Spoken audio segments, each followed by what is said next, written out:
अगर आप यूएई में रहते हैं और सोच रहे हैं कि इंडिया में किसी दोस्त या रिलेटिव के नाम प्रॉपर्टी खरीद सकते हैं, तो ये जानकारी आपके लिए बेहद जरूरी है।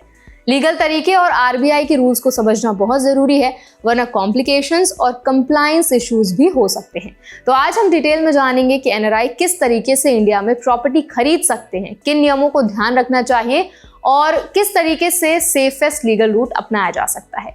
तो चलिए फिर जल्दी से वीडियो को स्टार्ट कर देते हैं। हाय, मेरा नाम है वर्षा दुबे और आप मुझे देख रहे हैं एनबीटी टेक एड पर।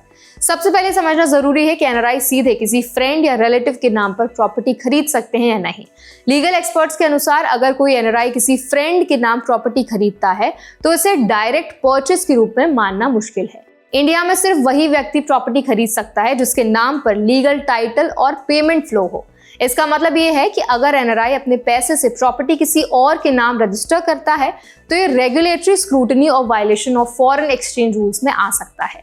आरबीआई के लिबरलाइज्ड रेमिटेंस स्कीम यानी कि एलआरएस के तहत रेजिडेंट इंडियंस और एनआरआईज को लीगल तरीके से फॉरेन फंड्स ट्रांसफर करने की परमिशन है, लेकिन इसके तहत भी फंड्स का यूज सिर्फ अपने नेम पर या क्लोज रिलेटिव के लिए होना चाहिए।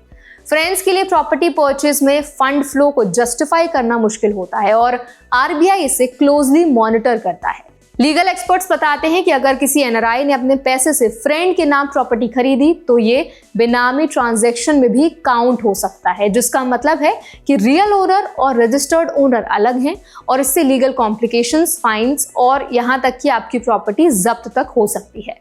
इसी वजह से एक्सपर्ट्स का सुझाव है कि अगर एनआरआई प्रॉपर्टी इन्वेस्टमेंट करना चाहते हैं तो सेफेस्ट तरीका है इन्वेस्टमेंट या परचेस अपने नाम या डायरेक्ट फैमिली मेंबर्स के नाम हो। फैमिली मेंबर्स में स्पाउस, पेरेंट्स, चिल्ड्रन या सिबलिंग शामिल हैं।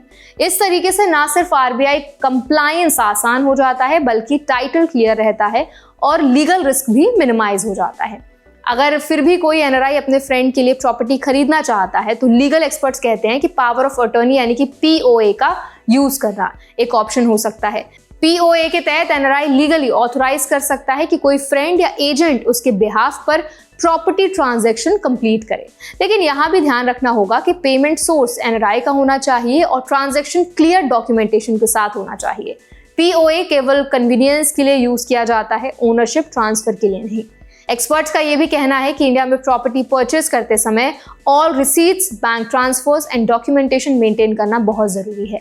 ये सिर्फ आरबीआई कंप्लायंस के लिए नहीं बल्कि फ्यूचर डिस्प्यूट्स या लीगल इंक्वायरीज में भी मदद करता है।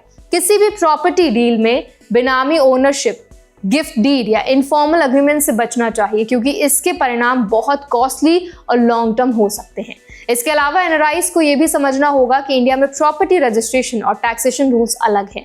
अगर एनआरआई किसी प्रॉपर्टी को गिफ्ट या इनहेरिटेंस के माध्यम से ट्रांसफर करता है तो भी इनकम टैक्स और कैपिटल गेन्स टैक्स का ध्यान रखना जरूरी है। लीगल एक्सपर्ट्स रिकमेंड करते हैं कि रजिस्टर्ड अग्रीमेंट्स और टैक्स कंप्लायंस बिना कॉम्प्रोमाइज के पूरी तरह फॉलो करें।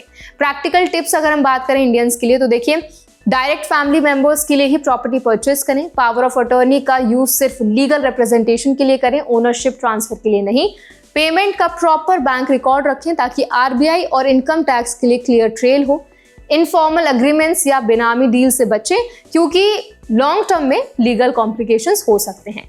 गिफ्ट डीड या इनहेरिटेंस रूल समझ लें ताकि फ्यूचर टैक्स या ओनरशिप डिस्प्यूट से बचा जा सके।